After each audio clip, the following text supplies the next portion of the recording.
Hi, it's Kim today. I am here with a wonderful friend, Julie, and we are kicking off a new series called French Women Unfiltered.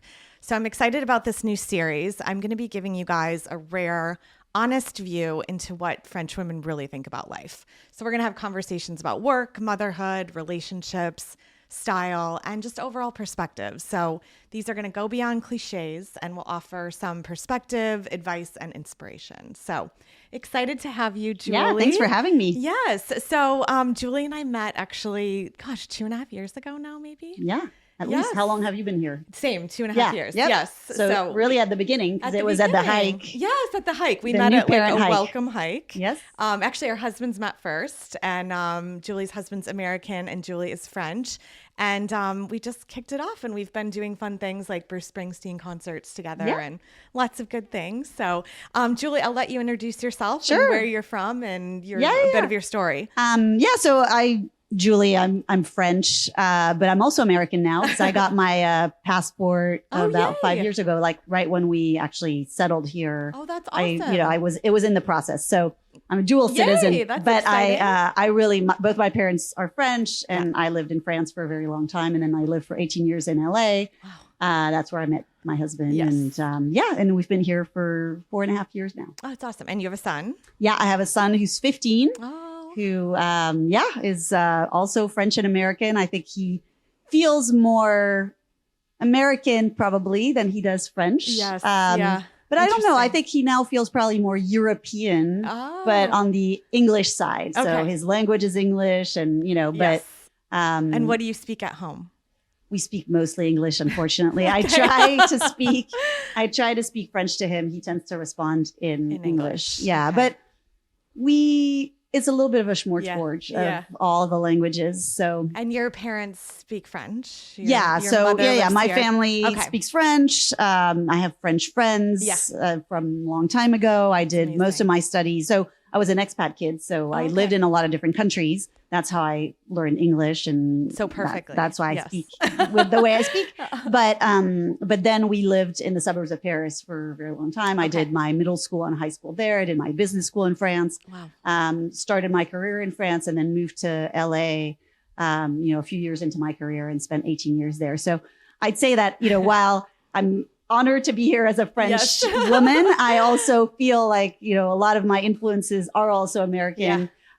Because I lived for such a long time there, because my husband is from there, and because my son really straddles both worlds. And so it's kind of interesting to have both perspectives. Yeah. Well, I think it'll be really helpful. We have most of our listeners are Americans. And we also have a lot of French listeners too. So I think it'll be good to kind of hear both perspectives. So excited to have you share. I am going to ask you one question. What part of being French do you feel the most in your daily life? I'd say probably as a parent. As a parent, I think, okay. I think it's the parenting side that I think is very French because, and I have a funny story about that because Max, my son Max, was born in the US in LA. Okay. And when I was pregnant, my husband would always tell me, like, you're not reading any books. Oh. And my mother-in-law at the time gave me the book called Raising Baby. So, the French book. Yeah. Well, so it's an American journalist who is in Paris and who kind of has the experience of raising her kids in a French environment and kind of makes these parallels between the French and the American system. And initially when she offered me this book, I'm like, why'd you offer me this book? It just makes zero sense to me. Right. And then I read it, and because it is about the differences in parenting of Americans versus French, and this American woman kind of trying to figure out the French parenting and how, and I could see how in my own management of my pregnancy and later on in how I parented very early on, how so many of these things were instinctive to me to do it a certain way that were not the way my husband was thinking about things. And the first one being like, French women tend to not read a ton of books about pregnancy because, and again, hopefully none of what I'm going to say feels too stereotypical. No, of course. This is you huge, speaking from your experience. Yes. A huge variety of profiles in both cultures. But I'd say that, for me, it wasn't a big stressor. I knew that a lot of women before me had done it and that it was going to come out at some point and it was going to be okay. But, the instinct on my husband's side, and I think my husband's family was to, kind of, you need to read things, you need to be prepared. So interesting. And so I think that then a lot of the things in this book that she perceives, I could see myself just instinctively performing in. How, when my son was a little kid, we would go out and I remember my husband telling me, like, you're not bringing snacks. I'm like, no, it's not snack time. Right. Like, snack time is at 4 p.m. That's so interesting. It's the goûter. As Americans, like, we bring snacks everywhere. Yeah, because it's a soothing mechanism. Yeah, and it's true. It works. Yeah. But I think as a French person, it's just not instinctively. You just don't do that. It's so true. There are times to eat, and that's when your kid. Not. Exactly. So anyway, so I think that my Frenchness, even though I had been so long in the US, and really came out through my parenting. So and I think today still, although I think I have evolved in my parenting with some of the things I've learned in the US as well, in terms of, maybe like some of the rigidity I had kind of, but you never know whether that's a cultural thing that I learned or whether my kids just kind of molded me to that. Figure out how to be less rigid. But I think that I still, as a parent, there's a lot of Frenchness to me. Interesting. And how do you define like Frenchness as a parent? Like what words come to mind? Yeah. Well, some of those things around, the little things like not bringing snacks, like, being okay with your kid throwing a tantrum or being, in a bad place and not needing to necessarily soothe them right there. Just having them sit in the discomfort of, and you as a parent sitting in the discomfort of your kid not being happy with you or whatever.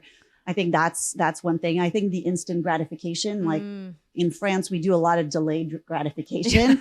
I think so I think that, not necessarily, if my son wanted something, I would tend to say, well, it's going to be for your birthday, or it's going to be for, this special occasion, or, and I think that, again, not to stereotype too much, but I think my husband would have been a little more inclined to kind of go with it. So I think those are some of the things I think around meals and how we eat meals together. Like, it's always been important. And I'm a stepmom as well. I was a stepmom before being a mom. Okay. So, I met my stepson when he was 7 and he was with us full time. And things like the dinner table and having meals, the 3 of us together before my younger son was born. Like, that's something that I introduced. And granted, my husband was a single dad. And so his ability to really, to kind of create a routine was a little bit different. But that to me has always been something really important, that we all sit around the table, that there's a meal prepared. And that's so great. Even when I was working full time, like, it was something that was really important. And I think that is a very French thing to do. So that's another element for me of like what being a French parent, I guess, is. Yeah, that's very cool. And what about like discipline, when it comes to discipline? Because we hear, the Americans tend to be a little more lenient. The French are more rigid and strict. Again, not stereotyping, but just curious your perspective. Yeah. Well, again, I think I came into being a step parent, I think, with probably more rigidity than I should have. Okay. And, sometimes I regret it because I feel, but you come with your baggage, you come with your history. I came from a background with quite a bit of strict upbringing, and there were things, rules, and I think as I evolved with my stepson and then later on with my younger son, kind of really figuring out what was really important and what wasn't. And I do think, it's funny because my mother is an 82-year-old French woman, very French. And she came over and spent 2 weeks with us. She was recovering from the flu. And we were at the dinner table. And later on, she made a comment to me about the fact that she didn't feel my son necessarily had the right table manners. And she's right.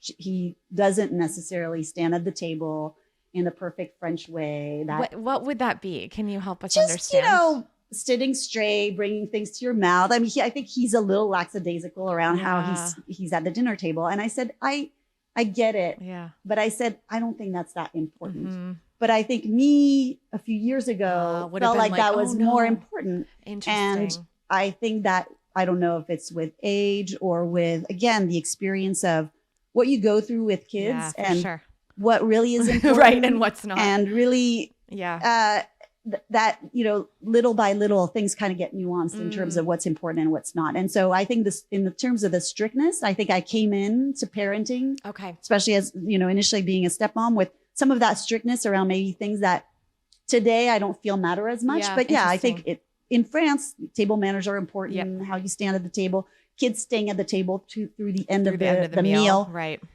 That's something that is a French way of parenting that I don't necessarily adopt for myself. Again, I think I choose my battles, and there are things that I feel are not as important. And that's where I think some of the American playbook I took as well, which is, just figuring out, what really matters. And some of these more maybe decorum things might not be as important. Yes, that's interesting. And also, one thing we hear is like the amount of like discipline versus freedom. Like, so, for example, I think in the US, like especially right now, like it's like how much independence do you give your child versus in France? And I see both, having lived in both. Like I see here, a lot of parents like give their kids a lot more independence at a younger age here, and have actually scolded me for being like on top of my child. Like, where is they can't go to the bathroom alone. And they're like, your son is 9. He can go to the bathroom alone. Like, and so I'm noticing like that's kind of a cultural difference as well. Do you think that's true? For sure. Okay. And I think, again, I see it, being in a bicultural marriage, for sure. You see it. I remember when my son was maybe 2, we had a big island in the kitchen, and I would give him a knife to help me with cutting whatever we were cutting. And my husband was being like, what are you doing? 2-year-old a knife? And I was like, well, he's going to have to learn how to use a knife eventually. And so I was comfortable with, I'm like, the worst that can happen, he's going to cut his finger. Right. And that sucks, but it's not, he's not going to die from it. And he's going to learn from it. So there was definitely a difference there. Or like, debating when was the right age for him to stay alone in our house in LA for a few hours. Right. And I definitely had a more, I think, aggressive, I guess. Like he would have been a younger age to stay home. I think I was more comfortable with him staying in the house on his own at a younger age than I think my husband was. Wow. And so in many of these decisions, I think, again, culturally, I come in with a more, again, I don't know if aggressive is the right, but I will tend to be more comfortable with him taking risks or being in a place than I think maybe I would if I was coming from an American background. And the nice thing we have here in LA, it would have been very hard for him to roam around the town. Definitely, I wouldn't have been comfortable with that because it's a city where, a lot of things can happen. And but we live in a place where it's so easy, and that's been amazing for him. He gets independent. At age 12, we drop him off in the town, and he spends a couple hours with his buddies, and that's so nice. We don't think about it twice. So, and I think that's a mindset that a lot of French parents have, because the environment is for sure maybe a little more secure, or at least like parents are just comfortable with it. And so everybody else is doing it. And so, but I remember even in LA, we would go to Trader Joe's, and my son would love to help in the store. So cute. I would kind of leave him. I would do, and Trader Joe's is a very small supermarket. I would do my groceries and kind of take him back. But a few times he just happened to be kind of on his own in an aisle. And a few times it happened where I would have one of the patrons, who's this kid? And, and kind of scold me a little bit for leaving him on his own, but he would help stock the eggs. It's so cute. And I was comfortable with that. But I think that's definitely more of a French parent trait. It's so interesting because I've started to adopt maybe more of the French parenting style here. Like I brought my kids to the supermarket the other day. They just turned 7 and 9. And I'm like, you guys can roam, go do whatever you want to do. I'm just going to go get the groceries and we'll meet back at the front. And I did that. And then I went to the US like for over the holidays, and I did the same thing. And even my husband was like, what are you doing? Like, you're letting the kids roam in the supermarket, like by themselves. I'm like, oh, I guess you just culturally forget that like that might be okay here, but that's not okay in the US. So I hear things completely like that all the time. So it's interesting, but I think there's good and bad of both, For sure. Yeah. No, I think you have to, and it's always a very personal decision. But I think, in terms of if you look at French versus American, I think that's definitely a French trait for me of like being more comfortable with the risk taking for my kid and independence. That's great. Okay, let's take a step now to when you and your husband kind of were just dating or met. What are some like expectations that you had in your head of like dating, marriage as a French woman versus, and you met an American man that were like, what? You don't do it that way? Or we can't, should we live together? Should we not? Do we get engaged? Like talk to me about that. Yeah. I think that's interesting. So we met a little bit later in life. Yeah. We both had been married before. So I think that the dating game was a little bit more direct, right? It's like, it kind of went relatively fast. He had already a child. And so we didn't want it to be, for the sake of his son, it needed to be serious or not. And so I think it became pretty serious and committed pretty quickly. Okay. I'd say like some of the things, but I'm not sure that those are cultural. I really wanted to have a kid quickly, and I was, older. Kind of older. And so I felt like the clock was ticking. And so I was comfortable having the kid before the marriage. Okay. I think it took a little bit of convincing, but again, I'm not sure if that's cultural or if that's just a personality thing. Interesting. I think one thing that I've never understood in the US, that I don't think really exists in France as much is the whole casual dating. Oh, so I've never experienced it because again, I was married and then I met my husband, divorced and then met my second husband. I didn't really do much dating in the US. Casual dating, like you're just having fun with that person with zero expectation. But, and that you can date multiple people. Oh, at the same time. Yeah. Yeah. So that to me feels a little weird. Like, I think it happens in France. It doesn't have a label because there's no such thing as casual dating. I mean, you might be flirting with different people, but like once you're dating someone, like, I don't know if you've like kissed them or like, had sex or whatever. I mean, you're not really supposed to do something with somebody else. People still do it, but there's not really a label for it. I feel like in the US, there's like a label where it's like, hey, if you're in that box, then it's okay to be, having like these multiple. And I've always found it a bit bizarre.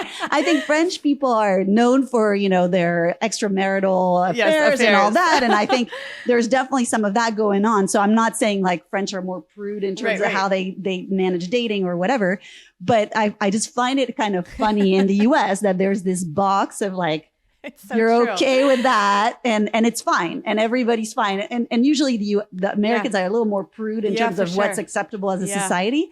And that there's a label for that. I've always found it funny. That's so interesting because it's almost like in the US, like, so I would not call it a privilege, but I dated in New York City, which is like the men go on, I would say at least maybe 3 dates a night. So you're either at like the early end of the night or maybe you're the dinner date or maybe you're the late night date.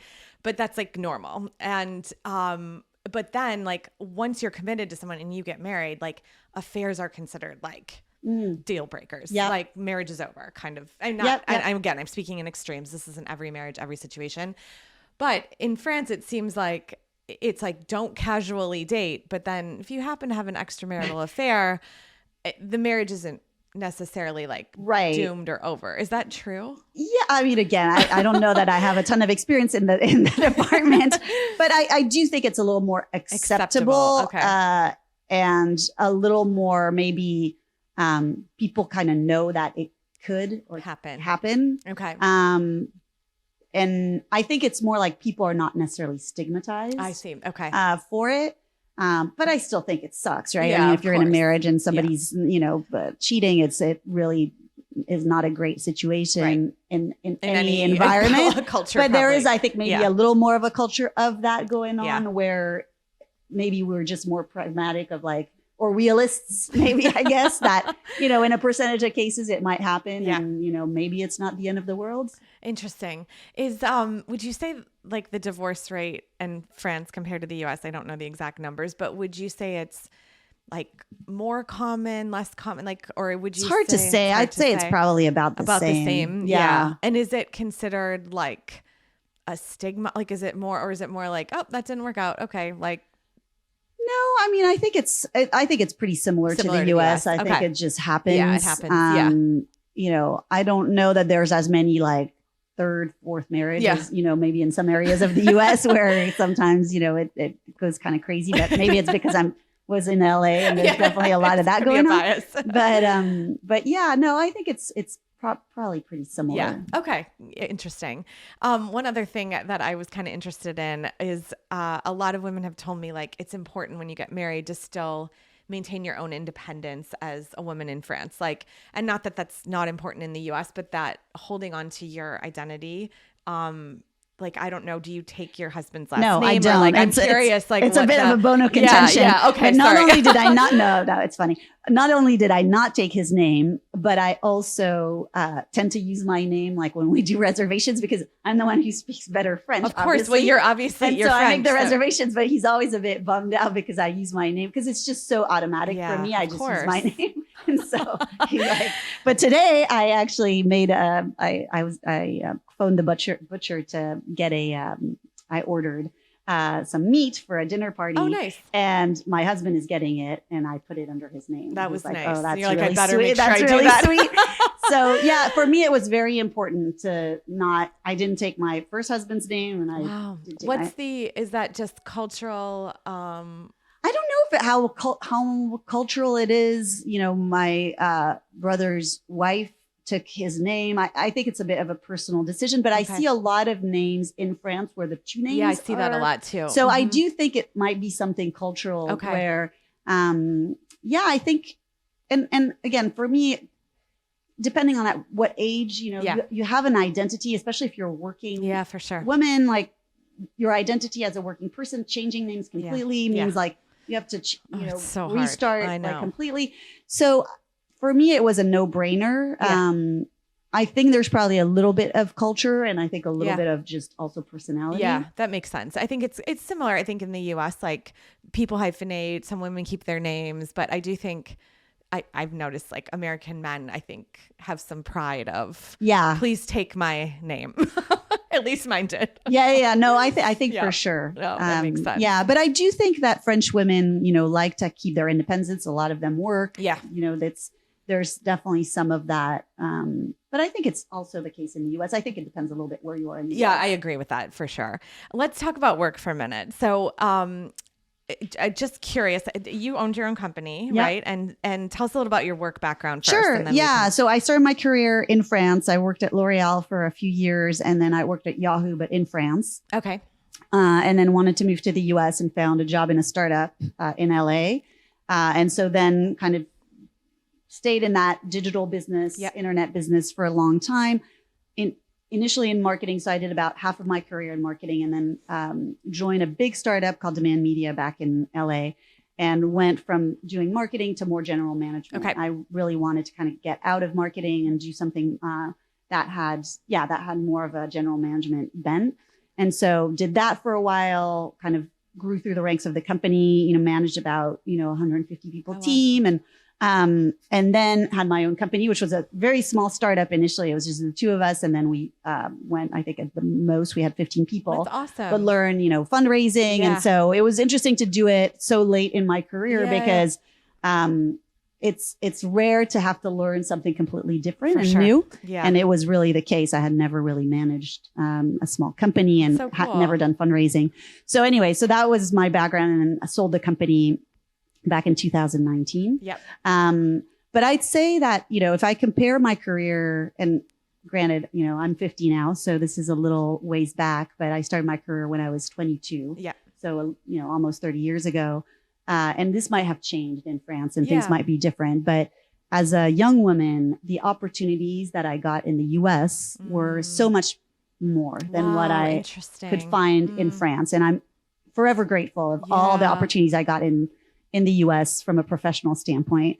And I think that, there's two things I find in France that I don't see as much in the US. And again, I might, I'm not as much in the, I mean, I do some consulting and for startups and, I'm still connected, but I'm not working in a company full time. So I'm not sure how it's evolved.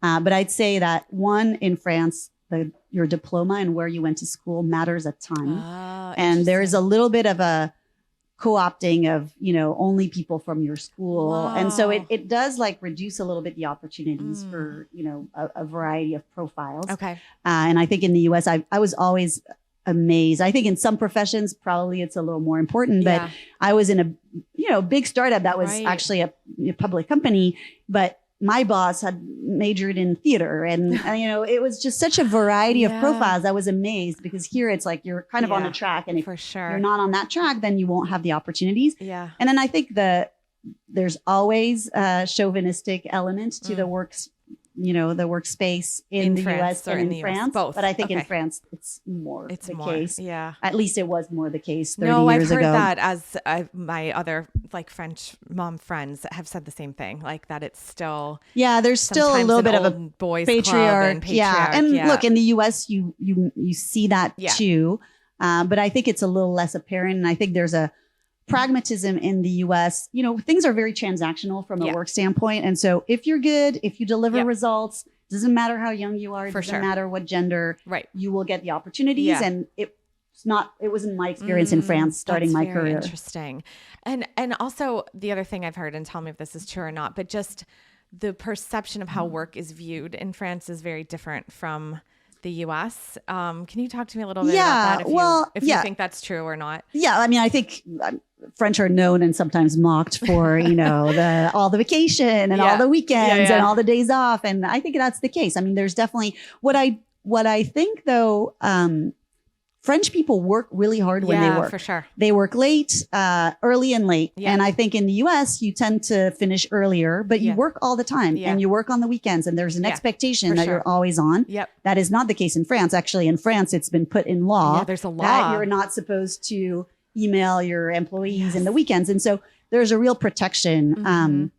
I'd say, healthy would probably be a little bit in the middle. I was amazed when I started working in the US to have 2 weeks of vacation. I was like, there's no way I can survive this. I mean, thankfully. That's like the norm. Yeah. 2 weeks of vacation. And isn't that crazy? It's crazy. Because what is it in France, do you think? I think it's 6 weeks. Plus, right? Because you have all the like bridge days. Exactly. Oh my God. But I'd say like 5 weeks is good. Wow. I think 5 weeks should be the norm. I mean, I'm kind of with you there. So I think there's a real balance in France of work-life balance that is really ingrained in the culture. Yeah. And when people are off, they're off. Yeah. And that's okay. And maybe it makes, the whole society a little less efficient. But I also think that it makes for people who, can enjoy other things than work. And I think in the US, work is such an important part, and it's so all encompassing that sometimes it's hard to just get out of it. And it's hard to even shut off. Like I found it was always hard to, even if I had 3 days off or something, to like not get my brain stuck on work that whole time is actually really challenging. Yeah. Where you just don't see people as much in France, like not sitting on the beach, like checking work emails. Yeah, no. Right? And people will take a lunch break and they'll do a real lunch break. And so I think that's healthy to some extent. Yeah, but I remember when we started dating with my husband, I think when we went on vacation, I took him to France, and I'm like, there's no way we're going to France for less than 2 weeks. Like, of course. We have to go for 2 weeks. I was like, I haven't taken 2 weeks in like, since my first honeymoon, and it's, and I think he had taken 1 2-week vacation his whole lifetime. Isn't that I mean, the first time I'd ever taken a 2-week vacation was my honeymoon, and the same with my husband. And it wasn't even quite 2 weeks. We're like 11 days. Is that okay? It's crazy. Yeah. So I hear you on that, but good and bad. I think in the middle. Yes. Okay. The other thing kind of on this is like, it's interesting. A lot of things. Again, I'm hearing things, so you validate if this is true or not. I think women in the US tend to feel like you sort of have to earn rest. Like it's like, okay, I worked all day. Now I can like finally sit like on the couch and relax. Whereas like, I feel like rest is integrated more throughout the day. Like, of course you're working, but you don't feel guilty if you take a break or if you decide to go to lunch. It's not like rest versus like assumed versus earned. I think that's probably the case. I think it's probably more built into the rhythm of the day, where you take a lunch break. Yeah. But again, I think, French women tend to work late. Yeah. And, I see, friends and family around me who, will come home and like, and have to prepare dinner at 7:30 at, in the evening and all of that. So I think that there's definitely, a pretty fast pace as well. Okay. I think one of the differences though with the work-life balance, I think French women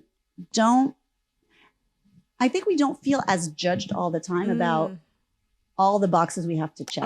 Interesting. Like, okay, you have to be the perfect mom and you have to do the perfect this and you have to be the perfect, your house has to be perfect. Right. And I think that gives us maybe a little bit more relaxed time. I think in the US, especially as like the mother component is like so under scrutiny. For sure. And so, so heightened in terms of what you have to do and all the boxes you have to check and all the control I think that mothers think they have on their kids that they really don't have. True. But then it puts like all this onus on them to like for sure do the perfect thing and read the perfect books and have the perfect. And I think that just is kind of a never ending for sure. Yes. Pressing thing that you have to deal with, which means that you don't have any time to rest or and I think that French women don't have as much. I mean, I remember, when I was working and my stepson was in primary school and a lot of the women the other moms weren't working, but some of them were. And it was like a competition, like every Valentine's Day, it was like, who's bringing the cutest cupcakes? Of course. And I would always sign up for the water. And Bill would be like, my husband would be like, are you sure? Like, you don't want to, I'm like, look, I don't want to compete. I'm working full time. I'm working full time. Like there's only so much I can do and it doesn't matter. And I'm just going to bring the water and that is okay. Totally. And it was fine for me. Like it didn't matter to me whether I didn't feel like I was part of that competition.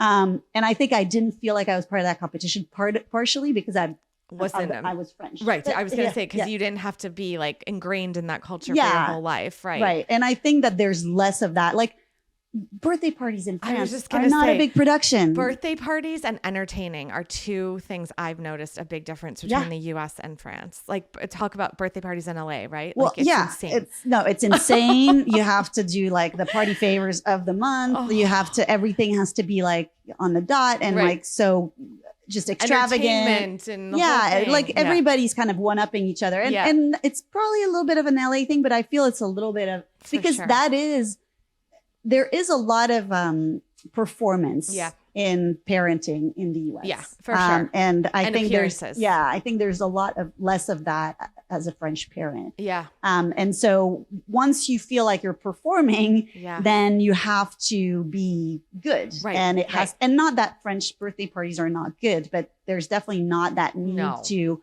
have a crazy cake and be in a crazy place and have amazing party favors and have someone who does the whatever glitter on the, And I think that also like just, the whole tempo is just a little bit more subdued and easier for, working mother to manage. Sure. It was interesting when we first got here, entertaining, like if you have families or couples over in the US, it's like a production, right? Like everything has to be perfect and this, and like, it was always so stressful for me in the US. And I brought that same mentality here and I was going to like cater this and have this and this.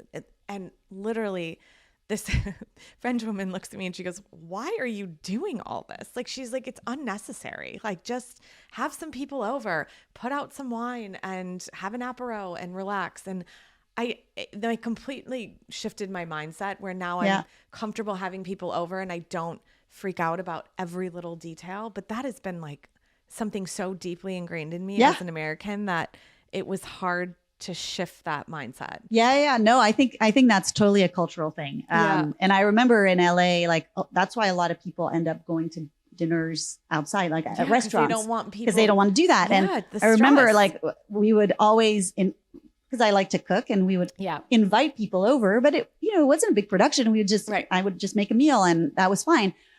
But other people wouldn't necessarily do that. They would say like, hey, let's just meet at a restaurant. And I think because there's that notion. And I think that French people value the togetherness more than, again, the performance of what it is. And that is a little bit of a cultural thing have in the US kind of the signs of whatever success, Yes. things having it together, whatever it is. And I don't think it's as important here. Yeah. Interesting. Let's shift to that because I'm curious about like cars, houses, like the things that sort of people, I would say, compare each other quite a bit on in the US. Do you see that or feel that as much? Yeah, I don't think so. I mean, I think there's definitely big cars and people, and wealth and people who like to look. I think there's also less exuberant wealth. And again, I lived in LA, so it's like the epitome of exuberance and crazy stuff. Yeah. But it's interesting because the consumerism is definitely not as much. I think there's more space and time and energy and prioritization to experiences, to togetherness, to and I think the owning things that put you in a specific. So I think in France, people will ask you what school you went to, and that's important. And they'll still ask it to you when you're 50. And you're like, really, does it really matter? But I think in the US, people will try to size you up in terms of what you do professionally. For sure. People ask here. Yeah. But it's not as important. It's not the first question. In the US, it's right away. Like, what do you do? Are you going to be able, am I going to be able to use you for something? Correct. There is a transactional component to it. And that's the first thing. I mean, you can make dear friends and very, great relationship, but there's some of that is definitely ingrained in the culture. And so, I think, and look, we also live in a relatively small town. Right here. Wealth is not as, although it is a wealthy town and there are a lot of people who, kind of display that, but I think there's less exuberance in terms of how people display their wealth. And I think in general, less time and energy put towards owning things. For sure. And signs of your success. Yes. Interesting. But the US is also, the flip side of that is that, the US entrepreneurial spirit and energy to earn and to make a great living is so much higher, I think, than it is here. It's funny because my husband always has all these optimizations. Like he sees these businesses here and he's like, if they only did this or that and that to earn more. And I'm like, but they would have to work more and they probably don't want to. They probably, there's this notion, I think, that French people have more than Americans of like, this is enough. The enoughness, I think, is a big concept here. I have enough. Yes. And I know what it would cost me to do more, to have more. Right. And I'm not willing to pay that personal price or that family price. Yes. And I think in the US, that question doesn't get asked as much. And so, I think in the US, it tends to be like more is better and better, better and better and better. And the more you have, the better you like look and the better you feel, but it's a trap, the measure of, the measure of happiness and success, I think in the US is very skewed towards how much you own. Yes, for sure. And how big your house is and how big your car is. Yes. I think in France, it's more subtle and more varied in terms of what the gauge of your happiness or your success are, there's more elements to that. Yes, interesting. And in your own life, how do you find yourself like kind of having been living in the US and now you're back in France? Like, are you like always like, oh, I need the new thing of this or this? Or you like, do you carry some of your, I was never like that in the first place. So, but I think what has helped living here is that in the US, there is a little bit that keeping up with the Joneses. Yeah. It's not necessarily that you want the same nice car that your neighbor, but kind of comes at a cost, which means that it comes at a cost of you working to earn that money. Here, like, again, everything, just more even. Yeah. Well, and there's not that as much that pressure. Right. And so you're able to live a great life without necessarily earning all this, extra money to kind of pay for all these extra things that really you didn't need. Right. But now you need them even less because nobody's really trying to kind of pressure you into needing in the first place. That's so true. Okay, great. I love that. And I actually appreciate the French way, I have to say. Okay, let's jump for a minute. Food, big topic.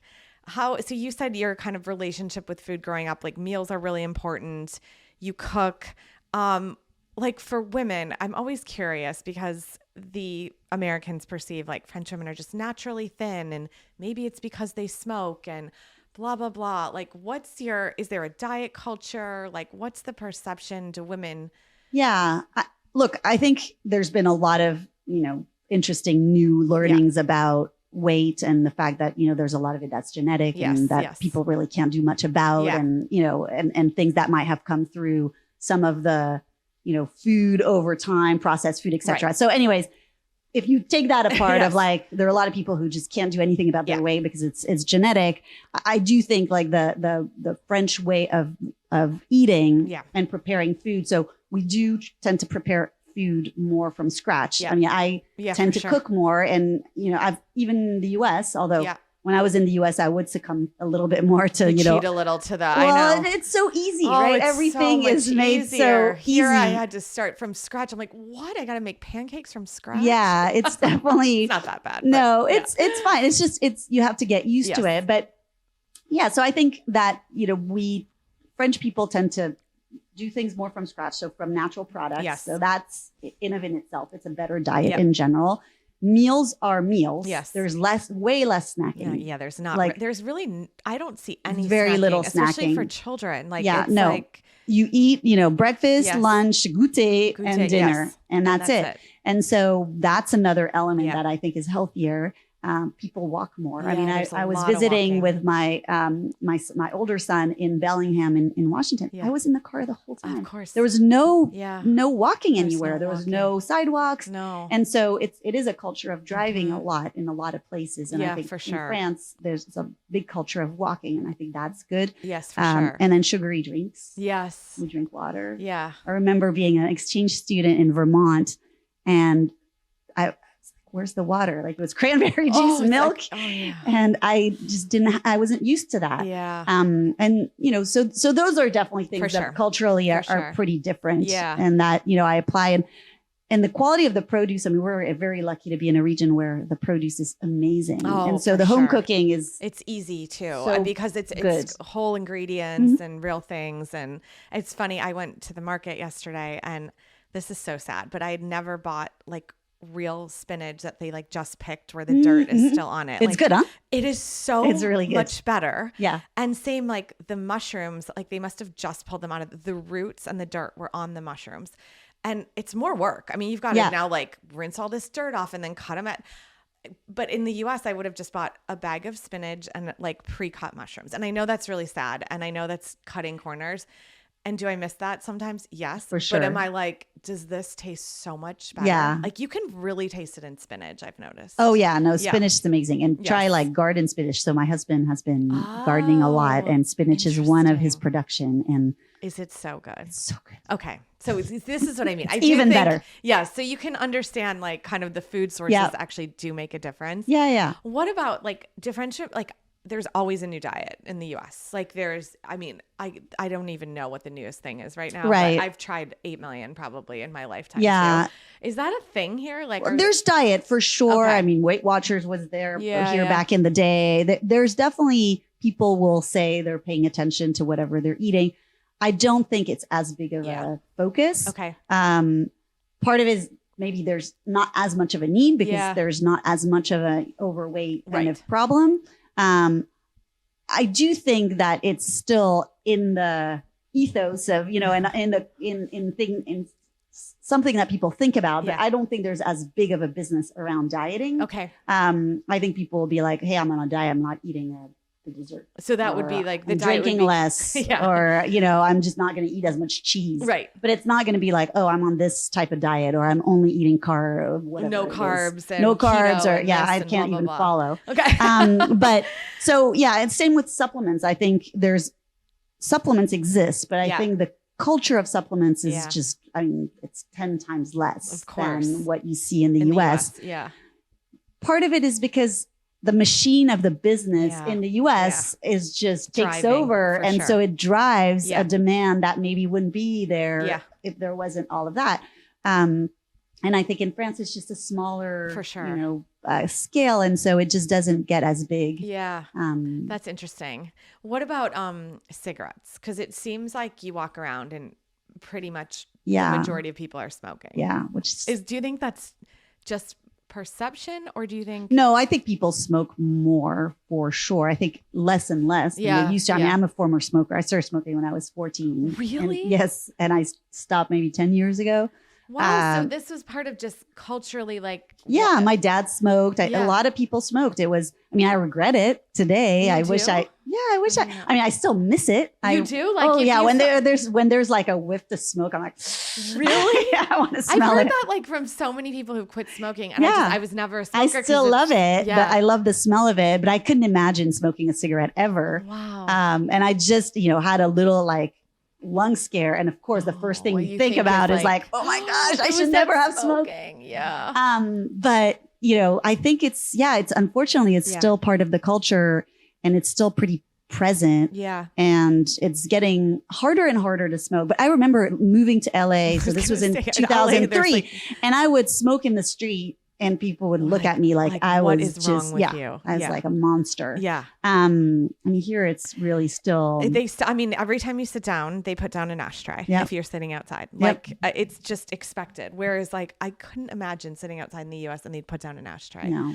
But it's not, my theory, it's like, look, things cancel each other out. Like I think the quality of the food, the walking, like if you're doing all of that and your overall lifestyle is healthier and you have one vice, like it's just, I think it's when you add all the vices together that it gets really bad. I kept the one cigarette a day for like almost 10 years. I was like, I'm going to reduce. So I would smoke one cigarette a day. Okay. After dinner, after like whatever. Did you look forward to that? Like, oh my gosh, so much. I was just waiting and it would be this ritual. I would have this little piece of chocolate or whatever dessert. And then I would just smoke my cigarette. So there was something about like that pleasure and it would probably have been okay for me to continue smoking that one cigarette a day. But one day I was like, it doesn't really, but I still, I kind of miss it because I was like, that's my one vice. Right. And it's like, maybe, I was curious because I don't think there's any judgment here about, I see moms pushing strollers or holding a baby with a cigarette in their hand. And if you did that in the US, like people would judge, right?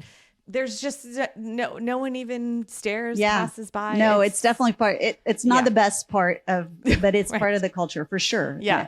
I think it's a health issue, but I think it is definitely ingrained in our DNA, I guess. Well, now you're going to be like, I can't believe I was talking about cigarettes. I really want one when I get home. No, I'm just kidding. Julie. I don't miss smoking. I miss like the smell of it. That's what and the ritual, like the attitude of having a cigarette. I think that's There's definitely there's something cool about it. I still like do look at like a cool, like a woman who's dressed really cool here, and then she's got this like a skinny long cigarette, and I'm like, she looks cool. But it's funny. If you make if you make fun of a French person, you'll very often. My husband, when he wants to make fun of a French person, he'll like immediately do this. Yeah, he'll pretend he's smoking and like, and you don't do that for Italians. You don't do that for Spanish. So there is definitely something about the French smoking that is really big, I guess. Very interesting. Let's jump to like appearance and style and self-care and aging, like big topics as women in general. Yep. Having lived in the US and now you're here, and you were in LA, so I think there's obviously a bit of skewed. But can you talk to us a little bit about like what you see as like, how do French women perceive style? How do they think about aging? Like, is Botox a thing? Fillers, the whole? Yeah, hard to say because I guess that might be the answer, right? Most of the people around me, my friends who are, I'm 50. Most of my friends are kind of in the 50 range, don't do Botox or French things like that. French friends, yes. It's more of a thing for sure, and in LA in particular. Of course, yeah. It's interesting because I think French women are perceived like the style is, they're known for their style, and I think that French women tend to not be as casual as much. And again, I come from LA where like everybody's in a yoga pant, like right. That's the all look. Day, every day. You don't see that as much in France. No. I've brought that from the US. Like I'll be walking around in my yoga pants and my Ugg boots. That? I totally do that, but it's not French at all. I was just going to say that like, is so un-French of me. And then me. if you spoke, they'd probably not think you were French at all. I know. It's very un-French of me. My mom, when she looks at me, she's like, are you going to go out that way? I'm like, yeah. I was going to say, are you getting judged? Because I had to change that. I was immediately getting looks. Oh, really? I don't know. I guess I either don't see them, don't really care. I think because you're French already, like I was already highly attuned to getting looks because I can't do my language skills. Yeah, right. Then I'm wearing the bad outfit. I'm like, this is too much. Like I got to No, change something. So I think that is pretty un-French of me. I say like most French women tend to be a little more stylish than my typical style. But I think we don't spend as much time on the like kind of aging prevention, worrying about that. I mean, I see a lot of, on my Facebook, I have people from the US, obviously, and people from France. And you can see it, like everybody's forehead has like zero, which is fine. Everybody's looking great, but it's pretty obvious. So, so I think for me, I've really decided that I was gonna age as naturally as I can. Yeah, I love we'll that. See how you feel in 10 years. Yeah, exactly how it works for me, especially when I'm lucky enough that my hair isn't yet gray, and that's your natural color. That's my natural color. That's amazing. And so I'm kind of saying like, okay, well, I never want to color my hair ever, but the minute I'm going to have some gray hair, I don't know what it's going to look like. So maybe I'm going to change my mind at that point. But I'd say in general, the natural look is more of a French thing, and you can see it. My husband, and again, he's used to LA women and kind of that environment. But in Bellingham, it was the same thing. A lot of makeup, especially in young women, a lot of makeup, a lot of made hair. And I don't think that that's as much a thing here in France. I think women tend to be more natural looking, but they tend to dress more chic. I agree. There's kind of like an effortless, cool look that I always see in the front. And I'm like, I know that you pulled that together, but it looks like you didn't. Yeah. Yep. For sure. It's actually a very cool vibe, but I do think I've noticed like the French don't obsess about like things like in the US. Like you wouldn't go to a dinner party as a French woman and immediately open up about like, oh, I got these wrinkles and then the hair and blah, blah. Like I just think tell me if you agree, but there's much more of just like, I'm confident in who I am and I'm not going to sit here and like. Yeah, I think that for sure. I also think that there's less of a stereotype of look. I think in the US, there's a little more of a stereotype of what the look has to be for a woman. I think that's why there's the, filler lips and the boob jobs and, a lot of coloring of hair and a lot of, so, and some of the, cosmetic surgery, plastic surgery, is around that, is that there is a little bit of a look that is, Barbie look is probably not the right thing. And again, it's a generalization, but I think in France, you see a lot more diversity in haircuts. Like I don't see a lot of short hair in the US. Here you have a variety of haircuts. You have a variety of hair colors.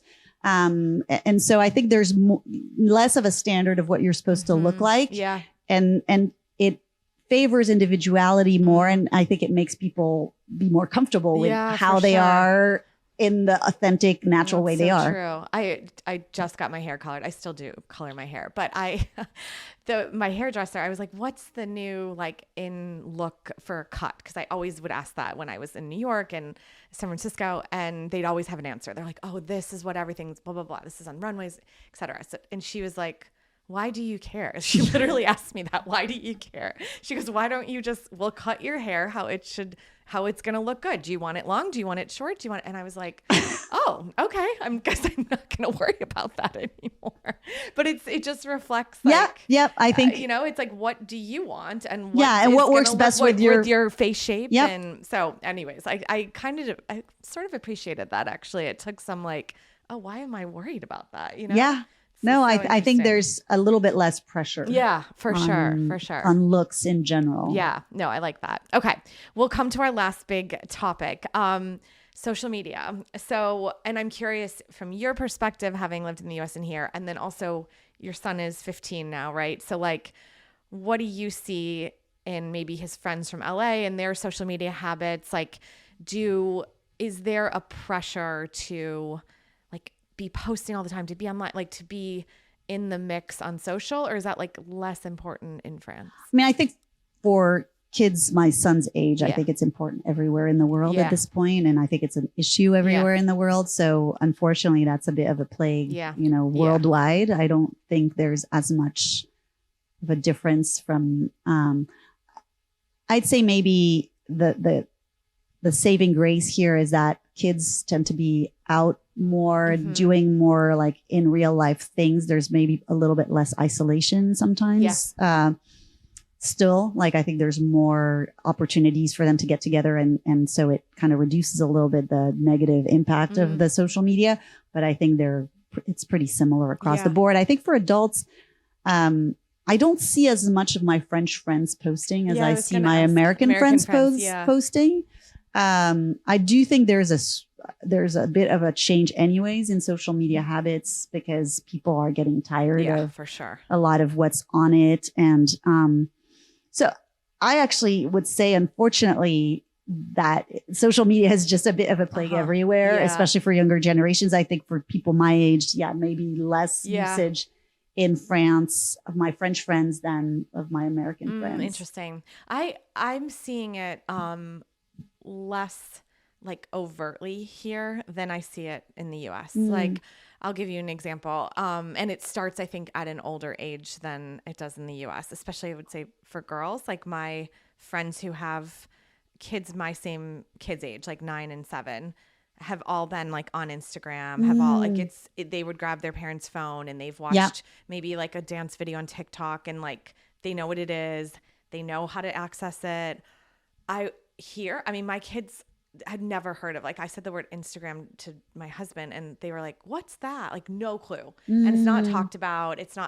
They've never seen, like, I've never showed them it.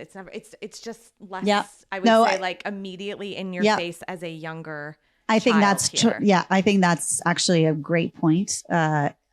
Social media and devices in general, I think are introduced way earlier in the US than they are in France. Thankfully. Again, my son is 15. So, he started having a phone when he was 10-ish, when he's entered middle school, which is, in hindsight, probably a bit of a mistake. It's always a bit of a hard, such a hard decision, one. right? Because you don't want him to be the only one not having a phone, but then it comes with a lot of bad stuff. Yes. But yeah, you're right. And I think we see kids in the US on their phone, or like in restaurants, like the whole family on their phone a lot more in the US than you see it in France. Yes. Where again, I think the togetherness and the valuing of that togetherness is probably higher. Yeah, for sure. I do notice like when I go to the US, like kids are given like a tablet of some sort, especially at younger ages, the minute they sit down at a restaurant. That it would never happen here. Like I literally can tell that someone's not from here or French if they are putting a tablet That's true. on a dinner table at a restaurant. Well, yeah. So interestingly, maybe that's the French in me. I've always told my kids no phone at the dinner table or at the restaurant table. And we keep that rule. Promise, and so, and I think that's definitely a rule that not many people end up following. It's so good. Yeah. I think it's really important. And I think, it's the only time where you're kind of together. And so, but parents are as guilty as kids to do it. For sure. And they're watching, I mean, people forget that your kids are just watching your habits. And of course they're repeating your habits. And so, it's something really important to my husband and I, even being Americans, like just how much I'm so prepared when we go out to dinner with the kids that there's everything I bring except like some sort of iPad screen. Like I've got Legos, Barbies, coloring, like you name it. But it's just good for you. Something like I work at that because it's important to me that even they don't necessarily need to be entertained all the time. But if I am in like a pinch and they're getting antsy, they need a distraction. I'm not like going to throw them my phone, you know? So I think that's a really good thing about France. So, okay. Last question for you, Julie. What do you think women from other cultures could learn from the French in a positive way? Not the smoking, maybe. I think again, depending, many countries have those elements as well. I'd say the home cooking. I think I love that. the meal. I think the valuing togetherness and not needing. I remember when we had dinner parties in the U.S., we always knew people would stay for 2 hours and then leave. Yeah. And here people will stay for hours. 6, 8 hours. Who knows? But it's because they're happy to be with, with you. And, and I think that that's something that's pretty typically French and that, I think all cultures should have that because it's just a huge, just positive of just being together around good food that's natural and just having no agenda, just the pleasure of being together. And I think that's definitely a French thing. I love that. Okay. So to our listeners, if you're having dinner this evening, maybe just no phones or tablets. Yes. And stay a little bit more than maybe you. Yes. Enjoy the company. Exactly. Well, thank you so much, Julie. It was such a pleasure to have you. And